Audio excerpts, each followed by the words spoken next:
जय हिंद दोस्तों। पिछले वीडियो में हम लोग साउंड, लेटर, वर्ड पढ़े थे, लेकिन आज हम लोग इस वीडियो में phrase, clause, sentence, subject, verb, object, complement और अदर वर्ड को सीखेंगे, स्टडी करेंगे।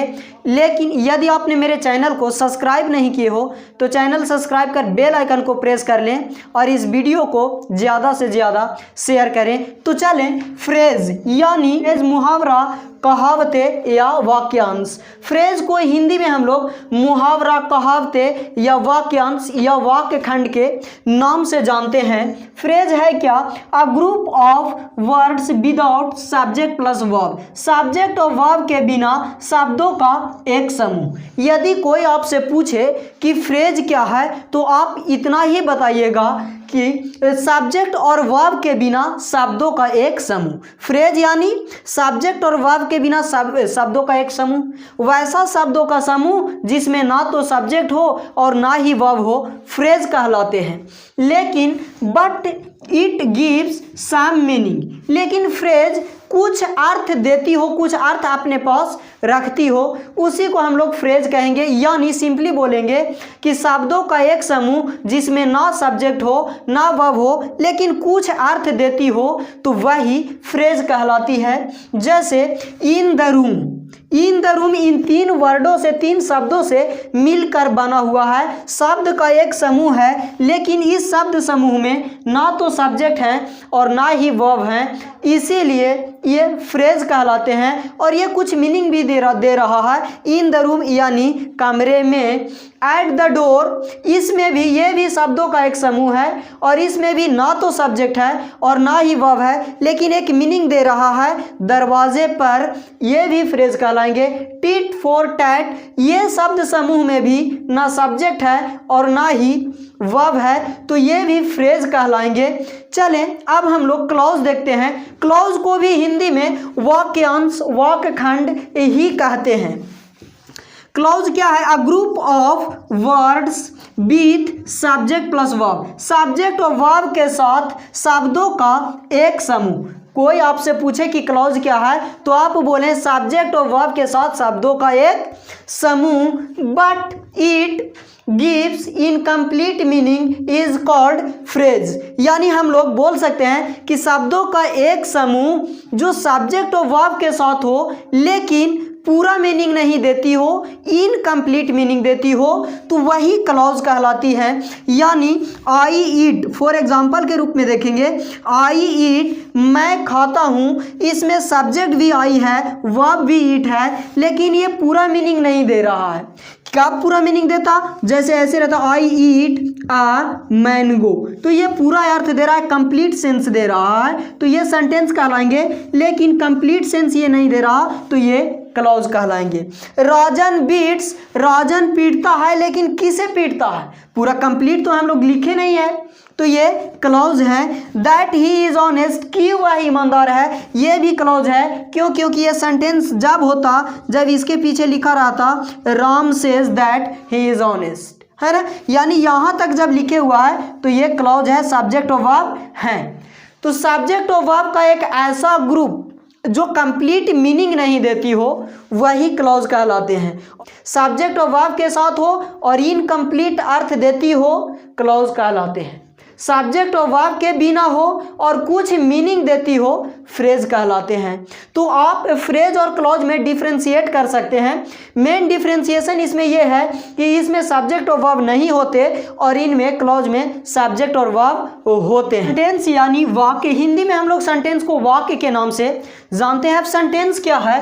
A group of words with subject plus verb and giving a complete meaning is called sentence. यानी शब्दों का एक समूह जिसमें सब्जेक्ट और वर्ब हो और पूरी मीनिंग देती हो, एक कंप्लीट अर्थ देती हो, वही सेंटेंस कहलाती है। एक बार और सुनेंगे।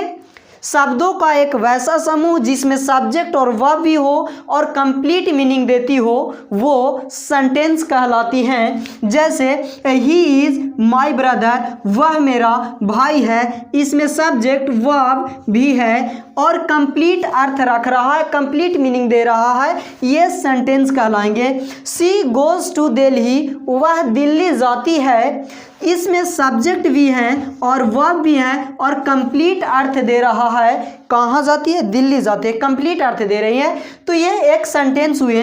आई एम लिसनिंग टू म्यूजिक, मैं संगीत सुन रहा हूँ, ये भी कंप्लीट सेंस दे रहा है, तो सेंटेंस कहलाएंगे। सेंटेंस और क्लॉज में डिफरेंस ये है कि क्लॉज सब्जेक्ट और वर्ब के साथ तो आता है लेकिन वो कंप्लीट मीनिंग नहीं देता, कुछ कुछ मीनिंग उसमें छिपा हुआ रहता है, मतलब अधूरा देता है।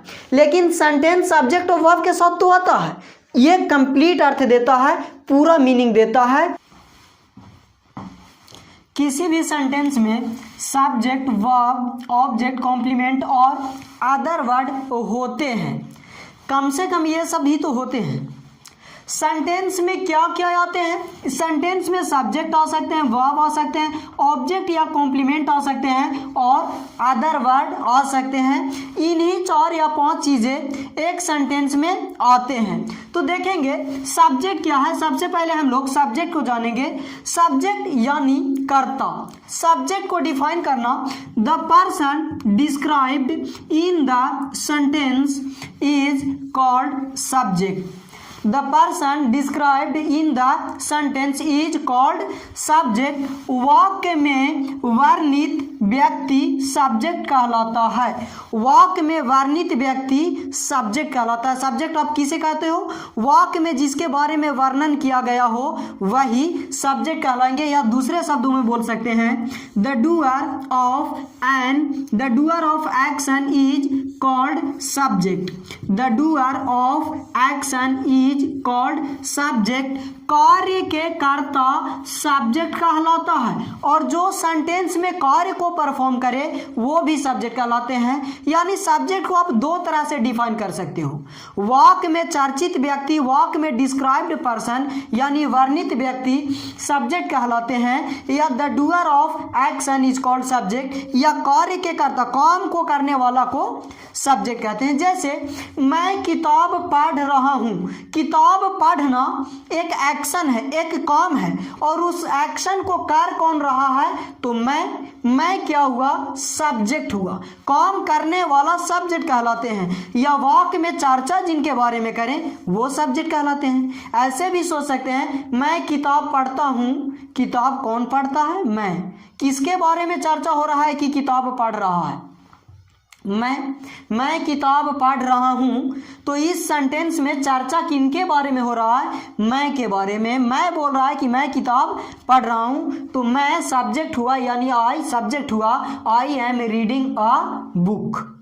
बात को समझ रहे हैं? सीता सुंदर है, सीता सब्जेक्ट है। क्यों? क्योंकि सीता के बारे में यहाँ पे चर्चा हो रहा है कि सीता सुंदर है, सीता खूबसूरत है। सीता इज ब्यूटीफुल, तो सीता यहाँ पे सब्जेक्ट हुए। सब्जेक्ट आप समझ चुके हो। यदि सेंटेंस में जिनके बारे में चर्चा हो या जो काम को करे वही सब्जेक्ट कहलाते हैं। करने वाला सब्जेक्ट कहलाएगा, या जिसके बारे में आप चर्चा करते हैं वो सब्जेक्ट ही होगा। जैसे मैं चर्चा करूं कि अमेरिका एक धनी देश है, तो चर्चा यहाँ पे किसके बारे में कर रहे हैं? अमेरिका के बारे में कर रहे हैं, तो अमेरिका यहाँ पे सब्जेक्ट है। आप ईमानदार लड़के हो, यहाँ पे चर्चा किनके बारे में हो रहा है? आपके बारे में हो रहा है, तो आप सब्जेक्ट है। वे लोग यहाँ आ रहे हैं, किनके बारे में हम लोग बोल रहे हैं कि यहाँ रहे? वे लोग, तो वे लोग यहाँ सब्जेक्ट हुआ। राम सो रहा है, किनके बारे में चर्चा कर रहे हैं? राम के बारे में, राम सब्जेक्ट हुआ। तो सेंटेंस में जिनके बारे में वर्णन हो या जिसको आप डिस्क्राइब कर रहे हो वो सब्जेक्ट कहलाएगा, और डूअर ऑफ एक्शन भी सब्जेक्ट कहलाएंगे। बात समझ गए?